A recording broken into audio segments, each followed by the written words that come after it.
હવે આગળ વાત કરીએ મુખ્યમંત્રી ભૂપેન્દ્ર પટેલ જેઓ અડાલજ પહોંચ્યા છે। મુખ્યમંત્રીની આ મુલાકાત આજે સવારમાં જ તેઓ અડાલજ પહોંચ્યા માનવામાં આવી રહ્યું છે। ત્રિમંદિર ખાતે તેઓ આજે જે સત્સંગમાં ઉપસ્થિત રહ્યા। વડાપ્રધાન મોદીના શાસનને 12 વર્ષ પૂર્ણ થયા છે ત્યારે પ્રાર્થનાઓનો દોર શરૂ થયો છે। એક તરફ દિલ્હીમાં પણ જ્યાં 20 મંદિરોમાં પ્રાર્થના સભાનું આયોજન કરવામાં આવ્યું છે તો બીજી બાજુ અડાલજમાં આવેલા ત્રિમંદિર ખાતે પણ આજે પ્રાર્થનાનું આયોજન કરવામાં આવ્યું છે જ્યાં મુખ્યમંત્રી પણ પહોંચ્યા અને શીશ ઝુકાવ્યું। ગાંધીનગરના અડાલજ સ્થિત આવેલા ત્રિમંદિરમાં તેમણે મહાઆરતીમાં પણ ભાગ લીધો। ભૂપેન્દ્રભાઈ પટેલ જેઓ મહાઆરતીમાં જોડાયા। આ સાથે આજે જે વડાપ્રધાન નરેન્દ્ર મોદીને 12 વર્ષ પૂર્ણ થયા છે તેમના શાસનને તેને લઈને તેમણે આભાર વ્યક્ત કરવાની સાથે ભગવાનનો આભાર માનવાની સાથે સાથે તેમના દીર્ઘાયુની પણ પ્રાર્થના કરી। વડાપ્રધાન મોદીના દીર્ઘાયુ માટે આજે ઠેર ઠેર મહાઆરતી અને પ્રાર્થનાનું આયોજન કરવામાં આવ્યું છે। માત્ર દિલ્હીની વાત નથી, ગુજરાતમાં પણ અલગ અલગ સ્થાન પર વિવિધ આયોજન કરવામાં આવ્યા છે જ્યાં મુખ્યમંત્રી અડાલજ ખાતે આવેલા ત્રિમંદિરમાં પહોંચ્યા અને મહાઆરતીમાં ભાગ લઈ પ્રધાનમંત્રીના દીર્ઘાયુ માટે પ્રાર્થના કરી। આજનો દિવસ જે ભારતના ઇતિહાસમાં એક અનેરો ઉત્સવ બનીને સામે આવ્યો છે। વિકાસ પુરુષ પ્રધાનમંત્રી નરેન્દ્ર મોદી જેમના સુશાસનના 12 વર્ષ સંપન્ન થયા।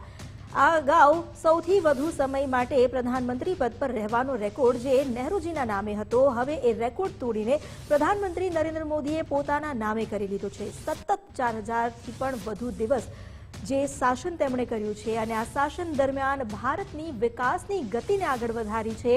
ભારતે આંતરરાષ્ટ્રીય સ્તર પર પોતાની નામના મેળવી છે। દરેક ક્ષેત્રમાં ભારતે પોતાનો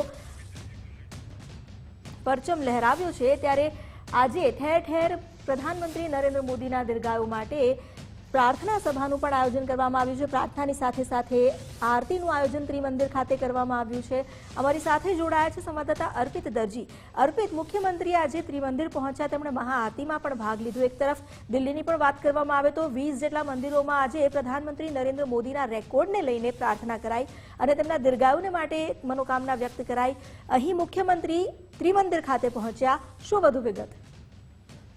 7 વાગે મુખ્યમંત્રી ભૂપેન્દ્રભાઈ અડાલજના ત્રિમંદિરે પહોંચ્યા હતા જ્યાં તેમણે સવારના સમયે આરતી કરી હતી। પ્રધાનમંત્રી નરેન્દ્ર મોદીના વડપણ હેઠળ કેન્દ્ર સરકારને 12 વર્ષ પૂર્ણ થઈ રહ્યા છે જેના ઉપલક્ષમાં માત્ર ગુજરાત નહીં પરંતુ દેશભરમાં અલગ અલગ પ્રકારે તેની ઉજવણી કરવામાં આવી રહી છે। ત્યારે અમદાવાદ અને ગુજરાતની વાત કરીએ તો કુલ 12 જેટલા સ્થાનો પર અલગ અલગ પ્રકારે ઉજવણી થઈ રહી છે અને ખાસ જે તીર્થ સ્થાનો આવેલા છે જેમાં અંબાજી હોય, દ્વારકા હોય, શામળાજી હોય, સાગવેલ હોય, બહુચરાજી હોય, પાવાગઢ હોય, જગન્નાથ મંદિર અમદાવાદનું, સોમનાથ, કબીરધામ, ડાકોર, આ પ્રકારના અલગ અલગ વિસ્તારોમાં જે મોટા મંદિરો આવેલા છે જે સ્થાનો આવેલા છે ત્યાં રાજ્ય સરકારના મંત્રીઓ દ્વારા અને ભાજપના અગ્રણી નેતાઓ દ્વારા આરતીમાં સંમેલિત થઈ અને પ્રધાનમંત્રી નરેન્દ્ર મોદીની સરકારમાં જેટલા અચીવમેન્ટ